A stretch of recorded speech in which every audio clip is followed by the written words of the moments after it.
Good evening, ladies and gentlemen, boys and girls, and welcome to my home here in Knockdark, not far from Lochgore, the enchanted lake. Over the next couple of weeks, I hope to do a series of videos on the folklore of Lochgore. But for this evening, I would like to say to you that you may or may not have noticed that I don't wear a watch or a timepiece of any kind. For a true Shanachie has no truck with the ticking of time.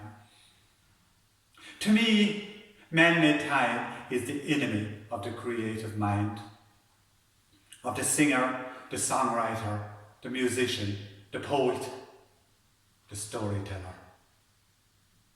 I was born and reared in Roisin by the shores of Lochgore. By day we'd be told of the myths and legends of the lake, and by night I'd hear the haunting sounds coming from Lochgore. Once or twice a year, the travelling people, the old-timers, the ones with the knowing, would come to camp by the shores of the lake. My mother would fill their billy can with tea and another with milk for the children, and 'twas often the time that they left with a freshly baked cake of bread under their oxton. We had very little back then. That was the way of things in those times. But my mother would say, should those poor people have nothing at all. By night I slipped from my bed to sit by their campsite. The tin mug of pochine, Ishkebaha, the water of life, what in America would be known as moonshine, would be handed around. And it was then that the dancing flames of their campfire would take on the shapes of the spirits of old Ireland. Fionn McCool and Athena, the great warriors that ruled over Ireland for hundreds of years. Diarmid agus Grania, of their romantic but tragic tale. Cuchulainn, the Hound of Cullen. Oisin agus Tirnanog, the land of everlasting youth.